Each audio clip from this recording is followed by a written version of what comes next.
There we go. So just a little bit about me real quick. I graduated from Texas Southern University, a great HBCU in Houston, Texas. And that's where I discovered biomed. I went to school, just not knowing anything. And I went to be a architecture design major, took it for a year. I went there with just my naivety. I can draw and all that kind of stuff. So I thought I was going to be drawing blueprints and things of that nature. But I quickly learned that you're using AutoCAD.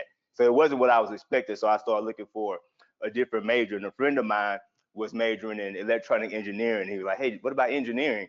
And so I was already in the School of Technology. So I got the book, the catalog, because we didn't have internet at that time, Went thumbing through it. I had two criteria. My 19-year-old brain, I wanted to do something that helped people and something that made good money, right? And so I found biomedical engineering. It sounded like it made a whole bunch of money in my head, right? And so, right? So I chose that, read through it, never heard of it. That intrigued me too because I never heard of it, like something unique. And got to reading through it. Chose that as my major. Went through. It was a random program at my school. They were one of the few schools in Texas at the time. I think the only school offering a bachelor's in biomedical engineering.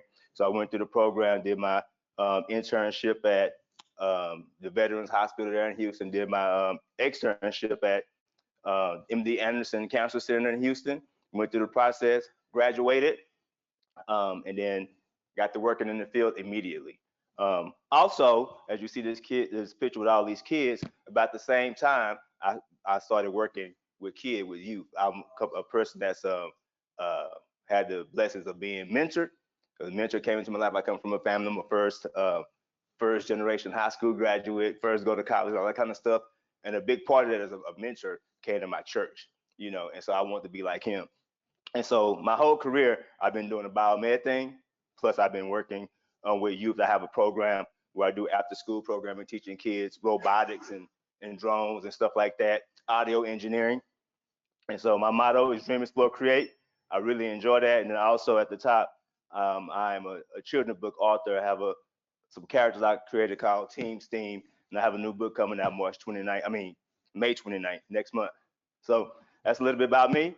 As far as my direct biomed career, I worked at a large hospital system in Texas Health Resources for 22 years.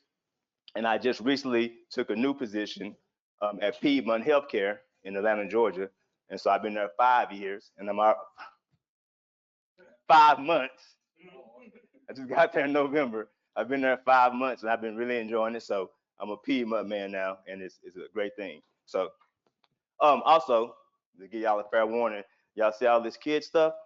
Don't be surprised if my presentation is a little middle schoolish, okay? And interactive. I might ask y'all to do some things, okay? All right. Uh-oh. Okay. So pass the baton. Stick. Everybody know what that term is? Stick? Stick. Right? Anybody run track? Okay. We'll talk about it. Yes, sir. Stick. What it's about. Okay, so we'll talk about that. Okay, so starting up, I'm going to give a prelude to the problem that I'm presenting, right? Because we have a known problem in our industry, right? Which is the issue of an aging workforce, which is probably like the number one issue that's the catalyst for everything else. Then we have the issue of closing programs. I was at one time an adjunct instructor at Brown Mackey College for 2 years. And I was there to graduate their last two graduations before it closed down, right? So, and that left like one big biomed school in my area, Waco, Texas, TSTC, big old DFW, but no schools there with a biomed program. So that's a problem, right? The issue of increased demand, hospitals are growing like crazy. The biomed shops are not, right? I'm gonna talk about something later, but an example of that is in 2002, when I started at the hospital in Texas, one of them, it was a two-man shop, me and somebody else. Now I became the manager of the hospital, right? And we just got up to speed. In 2018, it was still 2 people there, and they had a brand new tower. They had redone the OR, 6 new ORs and all that kind of stuff, and the same amount of people there. So that's a big problem, right? We got the issue of attracting and retaining talent. And then we have the issue, which is kind of with that, the lack of awareness. Back in 19, 93 when I discovered the field. Nobody knew what it was. When I graduated, what did you do? I'm a biomedical engineer. What is that?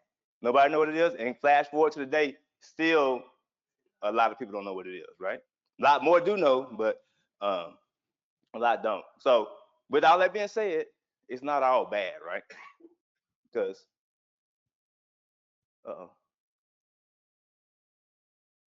it flaked out on me. It must have went to sleep. Yeah, it's flooding. Cool. Here we go, right here. So we do have issues, but I want to take a moment to just give some kudos to our HTM publishers and our HTM content creators for doing something about it, right? We're not just talking about the issue. We're actually stepping up. Y'all see some of these brands up here, right? They're out here, they're talking, they're doing a good job, and we are making steps to fix the problem. We're addressing it, right? So my first middle gradish thing is I want y'all to join in and give a hand applause for us, right? In our efforts. We got the man right here. Y'all see him, HTM on the line. People like that, people like him are doing a great job for our industry, right? Okay, I guess you driving the ship now? Okay, well, no, keep it right there, keep it right there. Uh-oh. That's my fault. Okay, so here's my deal with this. We're addressing the problem, but of course, the problem is still there. But as we address this problem and we fix some things, it's not causing, but it's opening up the door for another issue, which is the purpose of my talk. Something that I've experienced and something that I've seen happen more. And that is, now you can go to the next slide. If our problem is solved, well, let's do it like this. Anybody, I don't know who we have, anybody got a shops where there's a shortage of techs? Okay. Well, how many people do you need? Okay. You did. About how many? Now it's going. Okay. 3 managers and 3 technicians. So you got, what about you? So I'm in 4 states. Mm-hmm. And deal with roughly 250 facilities. Yikes. I don't know of any of the facilities that have enough staff. Right. It's system wide. Yeah, system wide issue. So. Other organizations function too. Yeah. Mm-hmm. Mm-hmm. Yeah. Major problem, right? So in some circles, as we discuss this issue, some people talk about it as if I just got the people, everything would be good, right? And that's not the absolute truth. Of course, we do need the bodies, right? We do need the people, but we have this deal right here. When you get the people, what are you going to do with them? Because we have that when we talked about the issue of the aging workforce. You get the people, what you call is not here. The one was saying he got 13 techs that are getting ready to retire, right? So if he was here and I asked him, if you got 13 people right now, are your problems solved? No, because we need to do what? Be able to pass the baton. And so that's what we're going to talk about right now. And so for the visual aid, the middle gradish kind of thing, I brought my baton, right? And I need 2 volunteers. All right, yeah, come on, okay. So this is perfect. This is perfect. This is perfect. This is perfect. Y'all can just you right here, you face that way. And you got the baton. Wait a minute. We do this. He's a senior tech. He's already had success throughout the course of his career. He's done a whole bunch of things. He got a gold medal already, right? He know how to do this, right? All right. So, yeah. So the deal is, some seniors might be like, I'm good. I'm about to retire. We can't have that mentality, right? So our goal is to have him to pass the baton and teach him some of the things and give him some of the experience to the new tech, right? So that he can also what? Get to go, get the experience to pass the baton, keep this industry moving forward, right? So just real quick, I want you to turn and face that way. Run, do your arms, and now I want you to pass the baton to him. That was that smooth? Did that look good? We ain't gonna have this no more. We ain't gonna have this anymore. Wait. So let me get so a rule. First of all, you can't look back. right? You watch the Olympics? We middle school. He's running full I speed. joined the military because I wasn't. Let's try it again. Let's try it again. Let's try it again. Uh-oh. Okay. Okay. Okay. Now, what do they need to do to make that transaction better? Communicate, right? Oh, okay. They would need some practice, right? And if they did that 100 times and talk to each other and all that kind of stuff and learn each other, we could do it better, right? Okay, we're gonna go a little further into that. That was just my little quick example. Y'all give them a hand clap for getting up, participating. Your participation award, But I got 30. right? Rookie. Okay, next slide. So let's talk about it from a track. Well, y'all don't know me, but if y'all follow me on LinkedIn, y'all know I like to run a lot. I ran, track and all that kind of stuff. So I'm a track man or a fan of it. Now I don't run fast anymore, just 5Ks, 10Ks, half marathons and stuff like that. And I mean, but they're not. They're no big deal, but they're not. I'm not trying to break no records, right? I'm just doing it.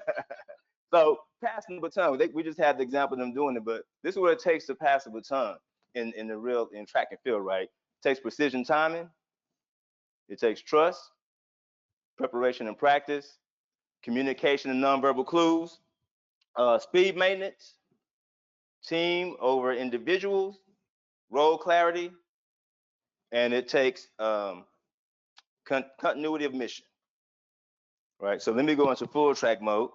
So I got my stopwatch. We're gonna practice. So I'm gonna get my whistle out.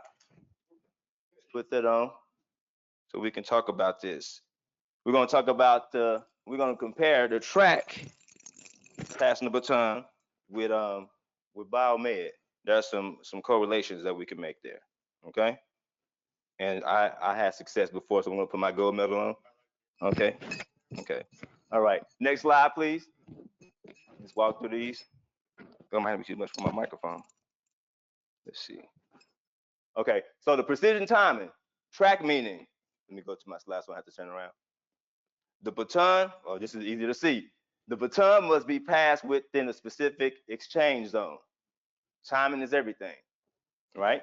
In HTM connection, there's a critical window to transfer into institutional knowledge before experienced techs retire or move on.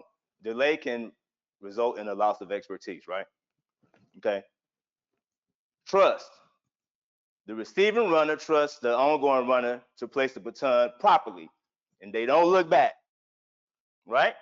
HTM connection. Veterans techs must trust the next generation to carry the mission forward, and younger techs must trust the knowledge being passed to them.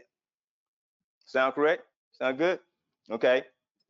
Preparation and practice. Track meaning successful exchanges are practiced over and over to minimize error. The HTM connection, knowledge transfer, doesn't happen by accident. That's very major. It requires structured mentoring, onboarding processes, and collaboration over time.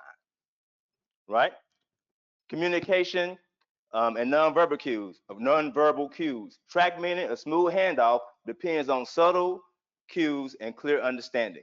HTM connection. In HTM, a lot of critical knowledge isn't documented. It's passed through stories, habits, and one-on-one interactions. Effective communication methods are essential. Okay? Okay, one more of these to go out through all of them. Next slide, please. Speed maintenance. Track meaning the goal is not to slow down during the exchange. This is the big one. HTM connection. The field cannot afford downtime when transitioning knowledge. There must be strategies in place to maintain momentum and avoid gaps in service quality. Okay? Team over individual. Track meaning the relay is won or lost by the team, not a single runner. HTM connection, every generation plays a role. Elders for their wisdom, newcomers for their fresh ideas. It's not about one technician, but the sustainability of the department. Role clarity. Track meaning each runner knows their leg of the race and their unique strengths. The HTM connection, senior tech should understand their evolving roles as mentors. Newer tech should step into learning roles while preparing to lead the future. Before I do the last one, do you and y'all feel that your senior techs automatically take up the role of mentor? They do? I work with it. It's probably for leadership down, right? Right? Okay. Okay. Last one, continuity of mission, track meaning. A smooth handoff often depends on subtle cues and clear understanding. HTM connection, in HTM, the baton represents patient safety, equipment uptime, and innovation. The mission must keep moving forward across generations. Right? Okay. We know what a good baton pass looks like. We know all about the benefits of a good handoff. Now, let's take it somewhere else real quick. Next slide, please. This right here. This is a few pictures of, y'all know who these people are? This is our U.S. men's 4x1 relay team, right? And what you have here is a bunch of pictures of botched handoffs, right? You know, not too good. Now, here's a fun fact. The U.S. men's 100 sprint relay has not stood on the podium in 20 years, right? Here's another fact. Everybody knows that the U.S. team every year is either the fastest or the second fastest, depending on who. The Jamaican team, right? Every year, they should be guaranteed to be on the podium, either silver, gold, or silver. But they haven't been on the podium since 2004, right? And I have some notes somewhere, but it doesn't matter. And I can look at not only the Olympics, but the World Games. It's disqualified, out of the time zone, botch handoff, right? This from the last Olympics this past summer, 2024, their coach said the U.S. coaches have emphasized continuity, uniformity, and prioritizing clean passes ahead of raw speed, right? Raw speed. In HTM, raw speed will represent who? The new techs, right? The talent. They have the speed. They have the talent. What's their problem?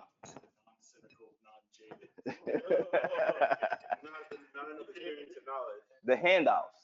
Not the new tech's problem per se, but everybody's, right?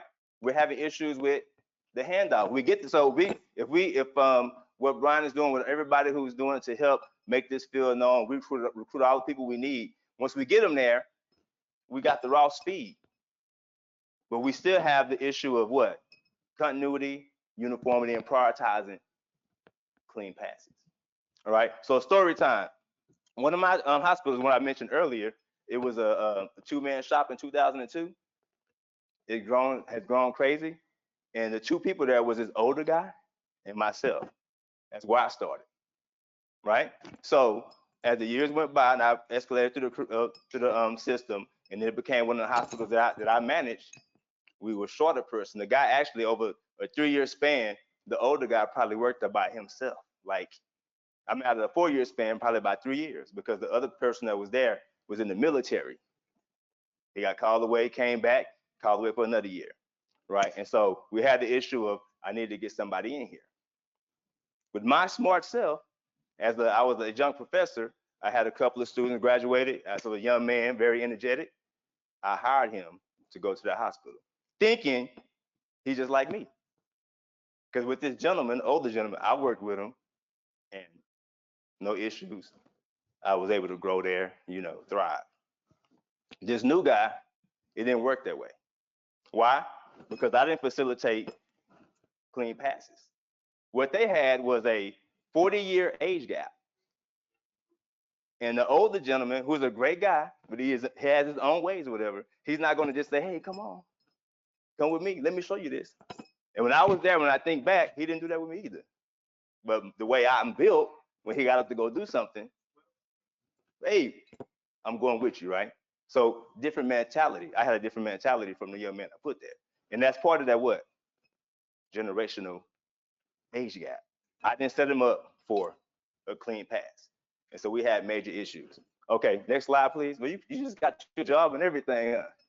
So let's talk about these handoffs. Continuity. Intentional onboarding processes. Uniformity, recognizing generational differences, not recognizing just to recognize, but recognizing so you can be aware of them, so you can what? Be actively, intentionally trying to do something about it. Okay, and then prioritizing, keeping focus on the mission. Okay, next slide, please. So let's talk about the good handouts real quick. Now, what I'm doing right now is more so, this is more so of a think tank kind of thing versus me just giving, information. Because these are some ideas I have and some stuff I've gleaned because of my experience. But I also like to hear, some feedback from you all. So as we go through it, so mentorship and reverse mentorship is one key to continuity. We all know that, but let's look at it a little further. We're supposed to pair seasoned technicians with newer staff for ongoing mentorship, right? Simple. We all do that. But the question is, how intentional are we about the pairing? What does it look like? Right? When I put my new tech, and this of my different hospitals, when I hired new techs, I didn't really have a systematic approach in the pairing of them going with the seasoned veteran. Anybody here have any kind of laid out plan for how you do that? Is it mentoring Monday? Do they spend 4 hours on a Thursday? Or is it just willy nilly? Whenever the older tech has some free time, and he decides he wants to pull a younger tech out of where? Pump land. Because that's what happens most time, right? You get a new tech, where do they go? Pumps, SCDs, or whatever. The small things, right? Important stuff, but then sometimes they get stuck there. For how long? I've seen them there for years sometimes. So what's their path for growth? When do they get with the older tech? So we have to have a plan for it, right? So we know that this is what we need to do, but what is the actionable plan that we put in place for it, right? So job shadowing and rotation.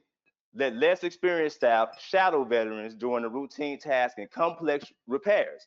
Rotate roles occasionally to broaden exposure and context. So if you have a shop with a few people and you have one person with an expertise in this modality and another with experts, what's the plan for getting that new guy in and letting him see everything, right? So what does that look like? So am I giving a strategy? Well, kind of not. But what I'm giving is this is something that we should be doing because it was something that I had to do going forward after recognizing my mistakes. I had hospitals that had great leadership, great managers, or great lead techs. New people come in, blind. All of my hospitals where I didn't have anything set up properly, and the leadership or the older people didn't really take on the role of I'm your mentor, the techs suffered, right? Okay. Cross-generational project teams. I put take your little sibling on field trips.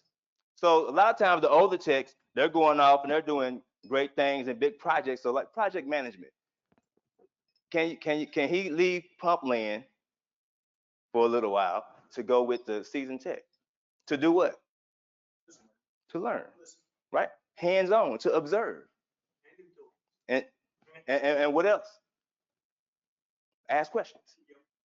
You're going there to observe, and you're young and ambitious, you're going to have some questions, right? And it's going to go to another part that I have coming up. You're going to have some questions. So it can create that what?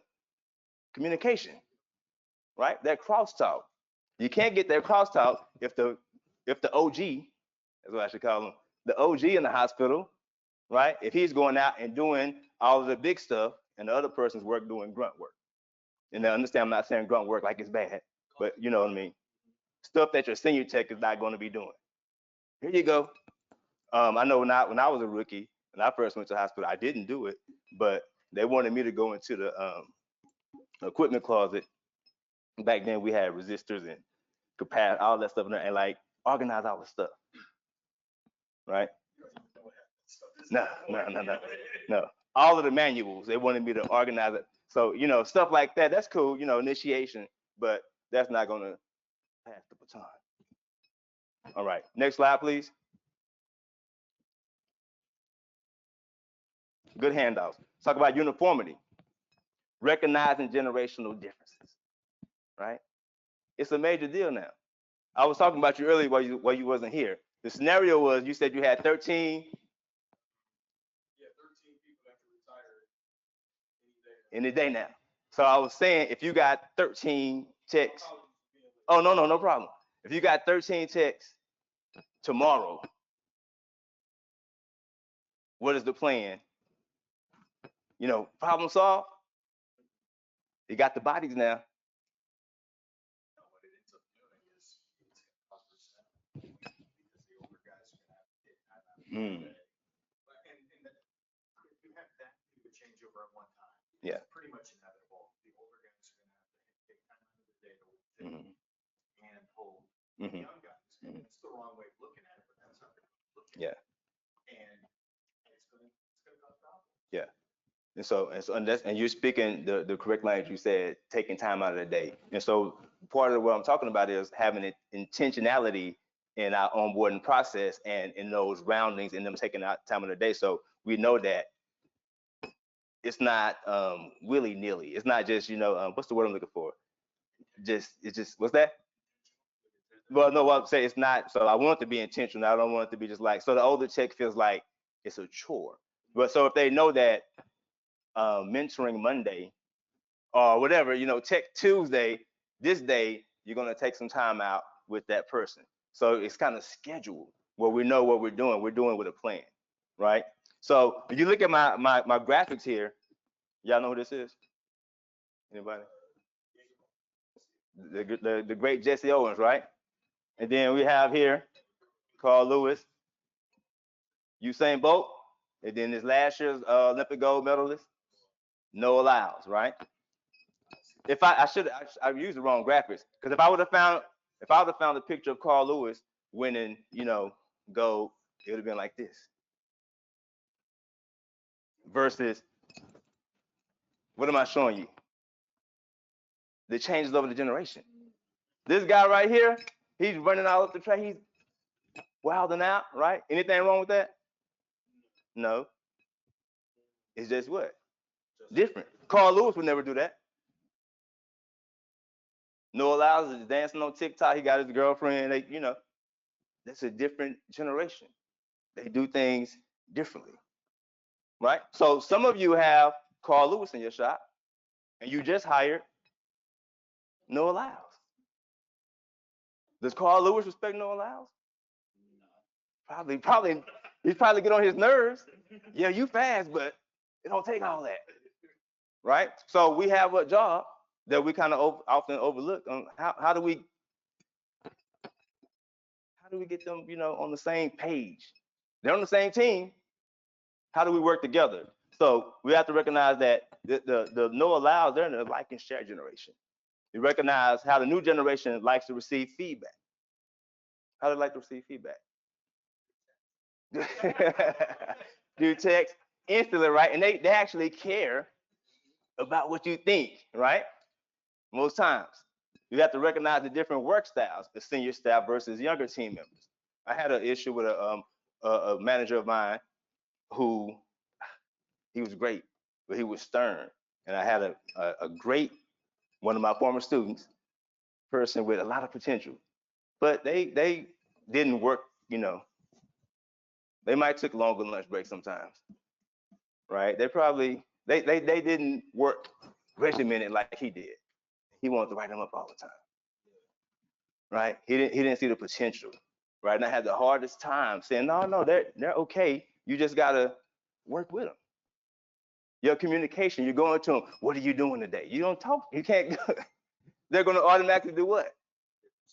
Mm-hmm. I was like, yeah. put your phones away. Yes, sir. I was like, I need to change my behavior. Exactly. I'm thinking like confused. Like, oh, you see all that thing? Yeah. So that's the perfect example because your response could have been, get off your phone and stood on it, right? And then what would you do with he would lose the class. All his teaching ability is gonna go down way low because we don't respect him anymore. He don't understand, right? So we have to be open to that kind of stuff. And so your senior techs, when they're working with the younger people, do they have a chance to voice how they feel about working with this young person that you're assigning them to work with, right? So a lot of the ways that we have to work with that is, it's not so much as making it this is what you got to do, but it's coming through the teamwork, storytelling. Can we talk? We're encouraging senior staff to share real life experience and lessons learned during team meetings, using stories and case studies to make abstract concepts tangible, right? So it's not so much just in the hospital on the field, but it's what are your huddles like? This person has all these years of experience. Can we get them to talking about it like in the storytelling way, right? Tales of a Biomed. David Broderick has a good book with all of the crazy stuff you see, as his time as a biomed engineer. Everybody has tales of a biomed, of crazy stuff, right? Can we get that older tech just to talk, guards down, and share, right? So that's open dialogue.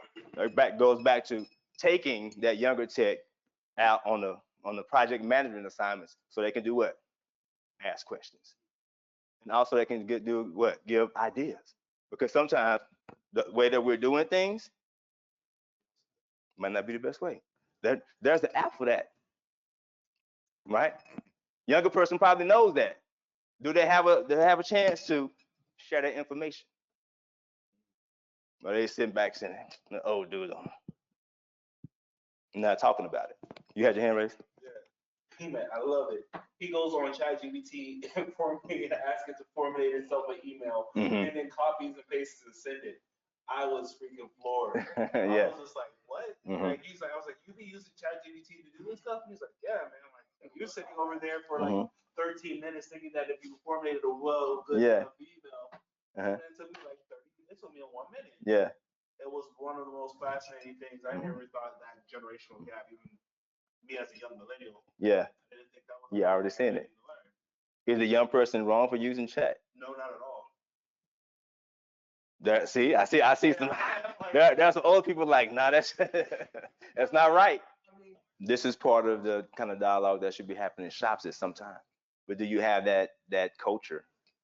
Do you have that setting for that to happen, or is it all just come in, get out and go do your PMs and that kind of thing like that? If you're building a culture, which I won't get ahead of myself, that's a part of it. Can we talk? That's what it's there.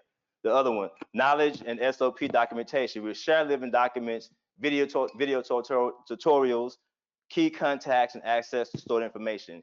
Include tribal knowledge that often goes undocumented. And so what I'm talking about is like my OG guy that I was talking about. He knows everything.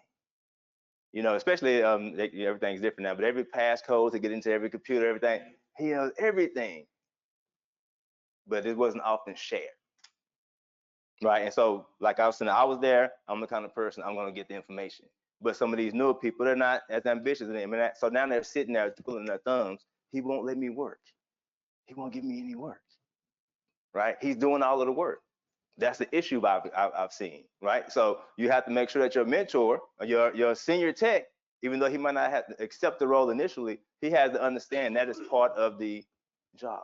Share those contacts. Right. I said a video tutorial. I was going over to help them clean the shop out, checking it out. Videos of some stuff. I don't know who did it, but they had made videos of doing some PMs on a bunch of different stuff. And it was just throw it away. No, I need this as part of my onboarding package. Right? So now when very new techs come in, a packet without milk in it. How many techs never seen the medical equipment management plan? What the mission statement, right? So, they just come in and kind of, what's that? What? Okay. But like, so again, I'm saying they can't just come in and just be in pamphlet, right? This needs to be shared in a structured way, right? So we have to gather the information. Next slide, please. And I don't have enough time because I was going to do a whole deal about the different styles of the different generations, but don't have enough time for that. But you all get the point, right?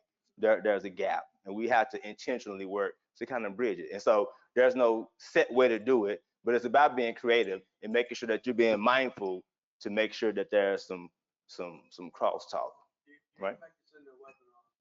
What's that? Yes, sir. Yes, sir.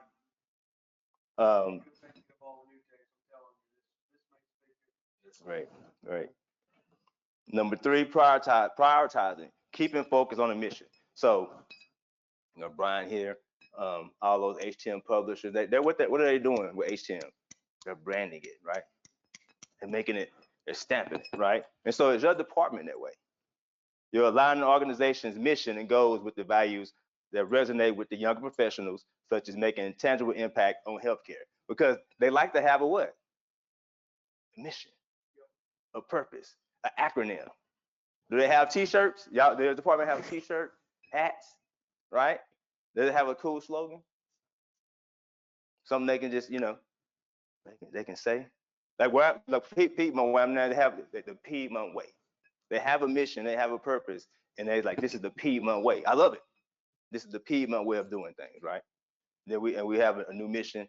I don't want to try to say it because I missed it. No, I won't. So the mission at Piedmont is making a positive difference in every life we touch. And so we took Biomed and expounded on that and said, the mission of biomedical engineering is to collaborate with Piedmont's healthcare professionals to make a positive difference in every life we touch by ensuring that our medical devices are safe, accurate, available, applicable, and affordable. Right? That's the mission we said before every meeting, right? Because we're trying to create what? A culture. We're all on the same page, right? The older, the OG tech, and the younger guy. Same mission. Now, how do we go about accomplishing it? That's the other talk. Okay, collaborative leadership. We're going to give voice. This is major. Create environments where employees can contribute ideas, feel heard, and be involved in the decision-making process. Not make all the decisions, but be involved in it, right? Give voice. The new people with social media, they get to leave comments. They got something to say, right? And in your meetings, if they're sitting there quiet, they're not on the team. They like to feel like they're part of something, right? So you have to make sure they're not being talked down to, and that they're included in the conversation. You understand? Hey, you got this department. The new people like to ask the question, what is it? Why? So can you explain to them before they even have to ask why? Hey, we're working like this because we're putting somebody here because, right? And this is the plan for you. And also, because I skipped a piece, when a new tech comes in, when they get their packet, right? Well, when you go to a hospital, you get your new job. But when you get a new job anywhere, you get a packet, right? Do they get a biomed pack when they come to the shop?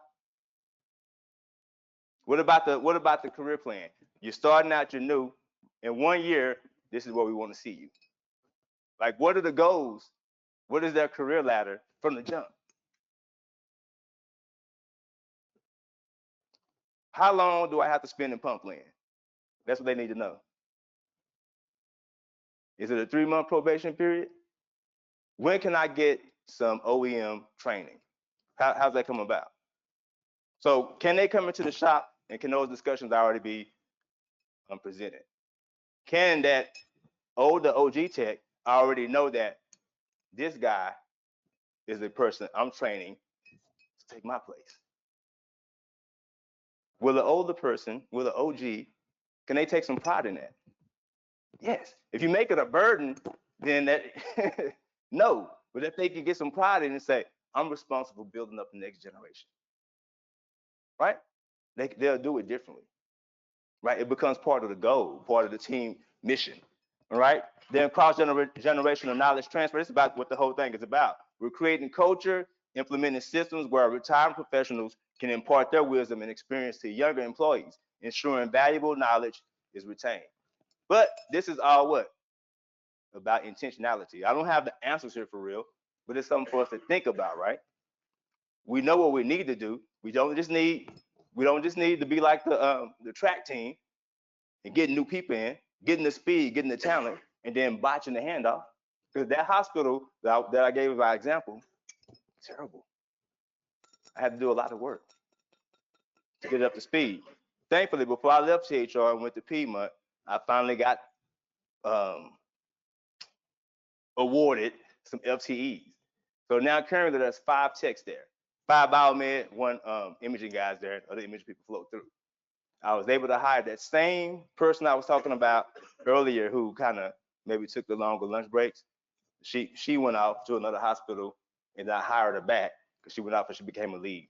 Hired her back and she became the middle person between the young person and the old person. And she knew how to talk to them. Right? Awesome team there now. They just finished joint. They still call me. They just finished joint commission 2 weeks ago. You know, no findings, everything good. A great shop now. The right people in place and the communication is good. Probably one of my biggest accomplishments and all the things I did was putting that team back together and getting that hospital up to speed. But in the beginning, I fumbled. Why? I didn't have an intentional plan for the handoff. I just put a body there. We need people. I just hired somebody and put them there and expected for the older guy to show him the ropes without telling him that I expected him to do so. Because when I was there with him as a young buck, I didn't need that. But I'm 50, so I'm from a different generation too, right? So I didn't need him to hold my hand. I probably got on his nerves, right? Show me what you're doing, you know? New people don't always act like that. Next slide. Well, first, I guess I should have. Well, I stole this from somebody. I was searching for this lesson, and I seen this, so I don't know who I got it from. But it said it doesn't matter how skilled you are at what you do, but an unsuccessful baton pass jeopardizes your success, the success of your team, and others impacted. And I added my piece here. Raw speed alone doesn't determine success. So we are focused on recruiting and getting people in. We have to recognize that that doesn't solve all our problems. We have to focus on passing the baton. All right, next slide. Maybe. Oh, that's it. I don't know how much time I have, anything, but do I have time? All right, so we can talk about some of the stuff. Any questions or comments?